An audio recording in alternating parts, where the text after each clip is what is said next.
had 30 seconds to decide whether to destroy him, and I'd already waited 2 years for this moment. His face flushed when he saw me. Actually flushed, like a schoolboy caught with his hand in the cookie jar. But my hand was the one holding the photograph, and his entire empire was about to come crashing down. It all started because I was stupid enough to believe that love transcends geography. I met Marcus in Boston during what I thought was the best season of my life. I was 31, a financial analyst with a solid career, and I'd just survived what they call a rough patch, my divorce from a man who'd chosen his paralegal over 20 years of marriage. Marcus was different. He was sophisticated, worldly, and he wanted me. He really, truly wanted me. He took me to restaurants where they knew his name. He introduced me to his sophisticated friends. When he suggested I join him in the UAE for his new venture, it felt like an adventure, not a risk. "It'll be 6 months," he promised, his hand warm on my cheek.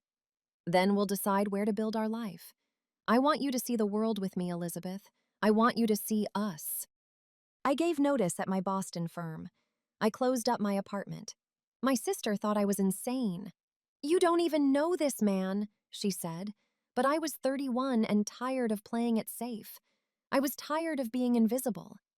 So I got on a plane to Dubai with 2 suitcases and all my faith in a man who turned out to be the most sophisticated liar I've ever known. Dubai was intoxicating. The glass towers, the manicured perfection, the wealth that made you feel like you were living in a fantasy. Marcus had arranged for a luxurious apartment, and he was attentive in ways I'd never experienced. He showered me with gifts, diamonds, a designer handbag, a Cartier watch, and he introduced me to his business associates as his future wife. I let myself imagine it.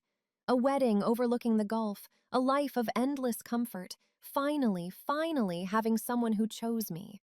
The first crack appeared 3 months in, when I discovered a second phone. I wasn't snooping.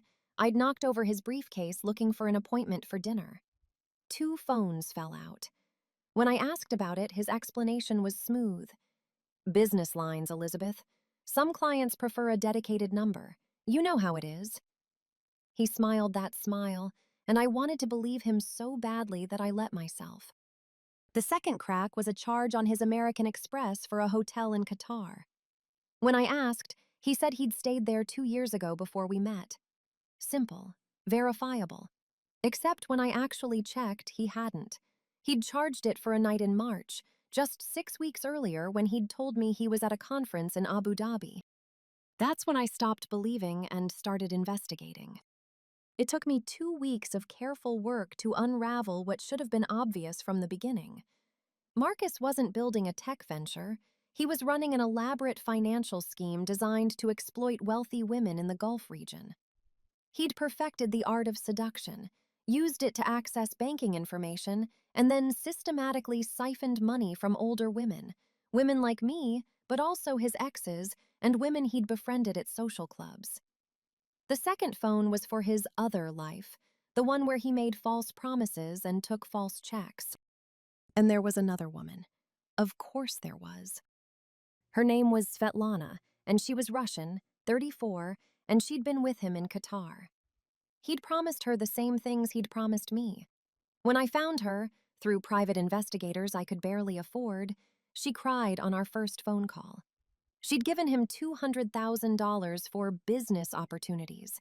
She hadn't seen him in 3 months. She was trapped in Doha, terrified, humiliated. He'd also been involved with a woman named Priya in Abu Dhabi, and another, an American lawyer named Catherine, in Dubai. The pattern was identical.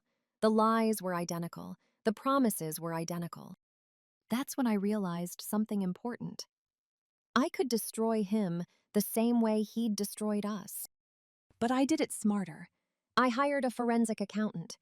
I worked with Svetlana and Catherine and Priya. I compiled evidence of fraud, forgery, and wire fraud across 3 countries. I documented everything. And most importantly, I figured out where he'd hidden the money.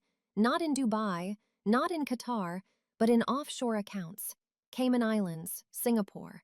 accounts I could trace if I had access to his laptop, which I still had a key to. I'm not proud of what I did next. I broke into the apartment, our apartment, when he was at a business meeting. I copied his hard drive. I took photographs of documents. I left everything exactly as I'd found it, like a ghost. Then I called him. "Hello, Marcus," I said. He was in Doha waiting to meet with a new prospect, a wealthy Emirati widow he'd been courting for 2 months. "Elizabeth!" His voice was surprised, pleased. He still thought he could manage me. "Darling, I was just thinking about you. I have a surprise for—" "I know about the money," I said. "I know about Svetlana. I know about Catherine. I know about Priya. And I know about the account in the Caymans with $2.4 million that you stole from all of us combined." The silence was exquisite. "Here's what's going to happen," I continued. "You're going to wire back every cent to every woman you've defrauded. You're going to confess to the Emirati authorities what you've been doing. You're going to face the consequences in a country that doesn't tolerate financial crimes the way America might. And if you don't comply within 72 hours, I'm sending this documentation to the FBI, Interpol, and the financial crime units in every country where you've operated." He tried to negotiate. He tried to sweet-talk me. He even threatened me. But I had him, completely, entirely. The beauty of revenge is that it doesn't require violence. It requires patience and precision.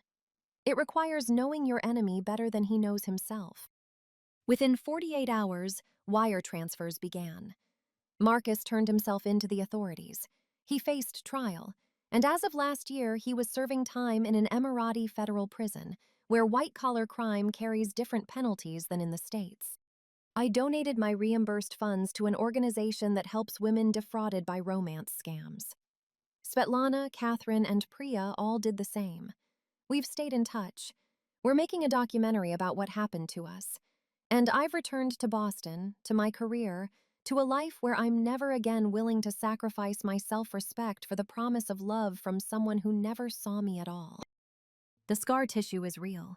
Trust is harder now. But there's something to be said for knowing that the man who hurt you is paying a price. Not because I'm vengeful, but because he's facing real consequences for real crimes. That's not revenge. That's justice. And it feels better than any diamond ever could.